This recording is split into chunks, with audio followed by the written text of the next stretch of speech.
높이 계신 주님께 우리 여기 모이니 우리만 모아 주님. 할렐루야. 오늘 이 아침에는 어떻게 살 것인가 라는 제목으로 하나님의 말씀을 받도록 하겠습니다. 세상에 살아가는 사람들, 지구촌에 70억의 인구가 살아가고 있는데요, 살아가는 삶의 방식을 보면 각양각색입니다. 각자의 성향에 따라 살아가는 방식이 다르고 또 직업에 따라, 연령에 따라 살아가는 방법이 다릅니다. 그리고 또 어떤 신앙을 가지고 있느냐, 어떤 믿음을 가지고 있느냐에 따라 살아가는 삶의 방식이 다릅니다. 에베소서 5장의 말씀을 보시게 되면 14절까지 쭉 그런 말씀을 하십니다. 너희는 세상의 빛이다. 너희는 빛의 자녀다. 다시 말하면 너희는 하나님의 자녀다 라고 하는 그 말씀을 주고 계십니다. 그렇다면 하나님의 자녀, 빛의 자녀는 어떻게 살아야 될까? 바로 주님을 기쁘시게 할 것이 무엇인가를 늘 생각하며 살아야 된다. 하나님을 기쁘시게 해드리기 위해서 애쓰며 사는 그러한 인생이 되어야 된다라고 하는 것입니다. 그러면서 15절에 이런 말씀하시죠. 그런즉 이렇게 시작이 됩니다. 접속사로부터 말씀이 시작이 되죠. 그런즉, 다시 말씀드리면 너희는 주의 자녀요, 또 주의 자녀이기 때문에 주님을 기쁘시게 하는 자가 되어야 되는데, 주를 기쁘시게 할 것이 무엇인가를 생각하며 살아가는 삶의 그러한 모습이 되어야 되는데, 그렇다면 어떻게 해야 될까? 그런즉 너 어떻게 행할지를 자세히 주의하여 지혜 없는 자같이 하지 말고 오직 지혜 있는 자같이 하라라는 말씀을 하십니다. 어떻게 행할지를 자세히 주의하여 그랬습니다. 어떻게 행할지를 자세히 주의하라라고 하는 이 원어의 의미는 뭐냐면 자세히 살펴보라라는 말씀이에요. 하나님의 자녀는 어떻게 살 것인가? 자세히 살피면서 살아가는 거예요. 살피지 않고 살아가는 자와 살피며 살아가는 자의 모습을 보게 되면 다를 수밖에 없지요. 잘 살피며 살아가는 자가 되어야 됩니다. 돌 다리도 두들겨가며 건너라고 했습니다. 특히 하나님의 자녀는 2020년 올 한 해를 살아갈 때 잘 두들겨가면서 살펴가면서 내가 건너가야 할 길인가, 내가 머물러야 할 자리인가, 내가 해야 할 일인가 잘 두들겨가면서 잘 살펴가면서 살아가는 그러한 삶이 되어야 된다는 것입니다. 왜 이렇게 살피면서 살아야 될까요? 16절에 말씀하시지요. 세월을 아끼라. 때가 어떻다고요? 악하니라. 때가 어떻다고요? 악하니라. 때가 어때요? 악하니라. 그러니까 어떻게 하라고요? 잘 살피며 살아야 된다. 그러니까 이게 무슨 말씀이겠어요? 세상이 얼마나 악한 줄 아느냐? 너희가 잘 살피지 않고 그냥 덤벙덤벙 그렇게 살다 보면 어떻게 된다고요? 악한 세상에 너희가 무너질 수밖에 없고 악한 세상에 실패할 수밖에 없기 때문에, 때가 악하기 때문에 잘 살피면서 살아가는 그러한 자가 되어야 된다라는 것입니다. 그렇게 살기 위해서는 세월을 아끼라. 시간을 최대한 소용하면서 살아가라. 모든 사람에게 365일을 다 주어졌어요. 어떤 사람에게는 370일을 주고 어떤 사람은 350일만 주고 그런 게 아니에요. 저에게도 365일 주셨고요, 여러분에게도 365일 주셨어요. 그러면 하나님이 주신 이 세월을, 이 시간을 어떻게 보낼 것인가? 낭비하면서 보낼 것인가? 아니면 소용하며 보낼 것인가? 라는 것입니다. 세월을 아끼라 라고 하는 것은 뭐냐? 소용하라는 거예요. 똑같이 하나님이 주신 365일을 어떻게 보낼 것인가? 어떻게 잘 소용하면서 자세히 주의하면서 살피면서 살아갈 것인가 라고 하는 것입니다. 어떻게 하는 게 소용하며 사는 걸까요? 어떻게 살아가는 것이 잘 살피며 사는 것일까요? 17절 말씀을 다 같이 한번 읽어보실까요? 자, 다 같이 시작. 그러므로 어리석은 자가 되지 말고 오직 주의 뜻이 무엇인가 이해하라. 오직 그랬어요. 오직.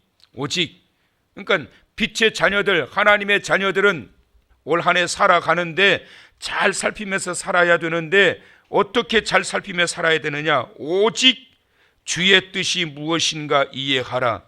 주의 뜻, 하나님의 뜻, 이것이 무엇인가?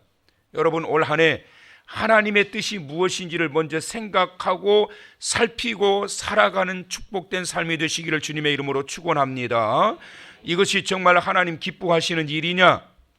내가 지금 이 일을 하려고 그러는데 정말 이게 하나님 기뻐하시는 일이냐? 만약에 하나님이 기뻐하시는 일이라는 그러한 확신이 든다라면 주저하지 말고 하십시오. 담대하게 그 일을 행하십시오. 제가 장담합니다. 하나님 기뻐하시는 일을 하게 되면 반드시 영광의 결과가 있게 될 것입니다. 그런데 여러분 기억하셔야 됩니다. 하나님이 원치 않은 일을 하게 된다라면 반드시 그에 대한 대가가 있게 될 거예요. 그렇기 때문에 여러분 하나님의 뜻을 분별한다라고 하는 것은 얼마나 중요한지 몰라요. 하나님의 자녀가 하나님의 뜻대로 살아야 복을 받는 거예요. 믿으시면 아멘. 하나님의 뜻대로 살지도 않는데 무슨 복을 받느냐 말이에요. 그건 오히려 매맞는 길밖에 안 돼요. 하나님의 뜻대로 살아야 복 받는 거예요. 그렇다면 어떻게 해야 될까요? 분별해야지요. 이것이 하나님의 뜻일까? 내가 이 일을 하는 게 정말 하나님의 뜻일까? 하나님의 뜻이냐? 이걸 분명하게 분별하고 하나님의 뜻이라고 한다면 주저하지 말고 나아가세요. 그러면 하나님이 도우시고 그리고 결과에 가서는 영광이 되게 하실 줄을 믿으시기를 바랍니다. 그러면 올해 살아가는 동안에 최고의 하나님의 뜻이 뭘까? 그 한 가지는 제가 오늘 이 아침 본문에 의거해서 말씀을 드릴 수 있습니다. 어떻게 올 한 해 살 것인가? 하나님의 뜻대로 잘 분별하고 잘 살펴서 살아가야 될 것인데 어떻게 하면 잘 살 수 있을까? 어떻게 하면 복 받을 수 있을까? 어떤 게 하나님의 뜻일까? 정확하게 한 가지 오늘 본문에 의해서 말씀드릴 수 있어요. 그게 뭘까요? 18절이에요. 다 같이 한번 읽어보실까요? 시작. 술 취하지 말라. 이는 방탕한 것이니 오직 성령으로 충만함을 받으라. 원하시면. 여러분 성령 충만의 반대가 뭘까요? 성령 충만의 반대가 뭘까요? 자기 충만이에요. 자기 충만에 살아가실 겁니까? 성령 충만에 의해서 살아가실 겁니까? 자기 충만에 의해서 살아가는 삶이 어떤 삶이냐면 술 취하는 삶이에요. 세상적으로 취해 있고 세상의 욕심으로 취해 있고 자기 흥분과 자기의 만족을 위해서 취해 있는 삶, 이것이 바로 자기 충만이에요. 그런데 성령 충만은 하나님이 지배하시는 삶이에요. 여러분 그런 삶 살고 싶지 않으세요?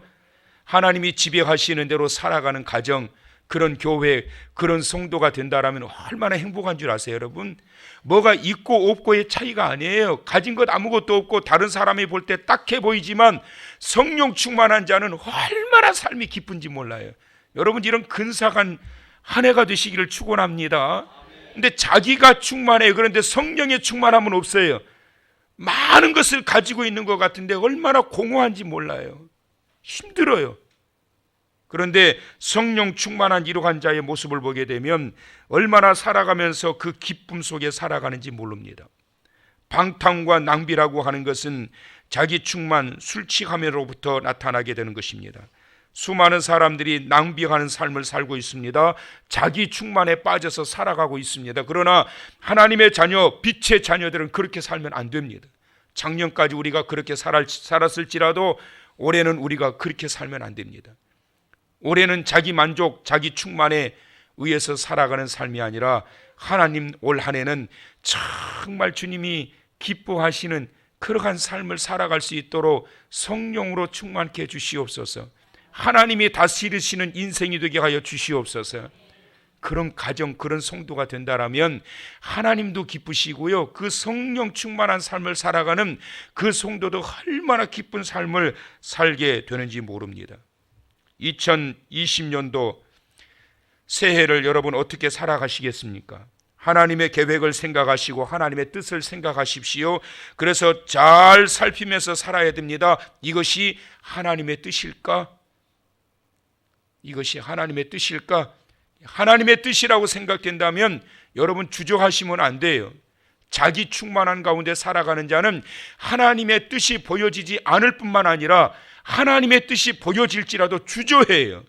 왜 그럴까요? 성령께서 다스리시는 삶이 아니라 자기가 충만해 있기 때문에 하기 싫은 거예요. 자기 만족 속에 살고 있는데 그거 하고 싶겠어요? 그런데 성령 충만한 자의 모습을 보게 되면 복받는 길을 선택해서 나아가게 되는 겁니다. 올 한 해 하나님의 뜻을 발견하시고 잘 살피시면서 막 살면서 살피는 것이 아니라 살펴보고 살아가시라고요. 건너가고 난 다음에 살펴볼 것이 아니라, 그러고 후회할 것이 아니라 살펴보고 건너시라고요. 내가 하나님의 자녀로 이 일을 해야 하는 게 옳으냐? 아니라고 한다면 천금을 준다 할지라도 거절해야지요. 불이한 일을 건너고 난 다음에 후회하지 말고, 하나님이 기뻐하시는 일이라고 한다면 이것저것 잴 필요 없어요. 여러분, 하나님의 뜻이는데, 하나님의 뜻인데 뭘 죄요? 제 보기는 하나님이 이걸 원하시는데 뭘 죄냔 말이에요. 복받는 길이고 하나님의 뜻인데 뭘 죄냔 말이에요. 그냥 가는 거지요. 그런 자들이 가다 보니까 하나님이 할 수 있도록 도우시고, 그 결과에 하나님이 영광 받으실 뿐만 아니라 그 기뻐하시는 일을 행한 자들을 영화로운 자리에 세우셨던 것을 성경의 기록을 통하여 우리가 발견하면서 올 한 해도 아무쪼록 하나님 자기 만족, 자기 도취, 자기 충만의 삶이 되지 않게 하시고 모쪼록 성령 충만한 삶이 되어질 수 있도록 주의 뜻을 잘 살피고 헤아려 하나님의 뜻대로만 살아가는 올 한 해가 되게 하여 주시옵소서. 하나님의 말씀대로만 살아가는 올 한 해가 되게 하여 주시옵소서. 그런 가정, 그런 교회, 그런 성도가 되어서 올 한 해 정말 내가 올 한 해 살아오면서 80인생을 살았지만 2020년도 최고로 잘 살았다 원하시면 아멘. 내가 올 한 해 15년을 살아왔는데 그 어느 해보다도 내가 올해 2020년 최고로 잘 살았다. 15살짜리가 없군요. 아멘이 안 나온 거 보니까. 우리 12월 31일 날 한번 그런 고백 한번 합시다. 하나님 앞에. 내가 이때까지 내가 수십 년을 살았지만 올해 2020년도 내가 최고 잘 살았다. 하나님 감사합니다.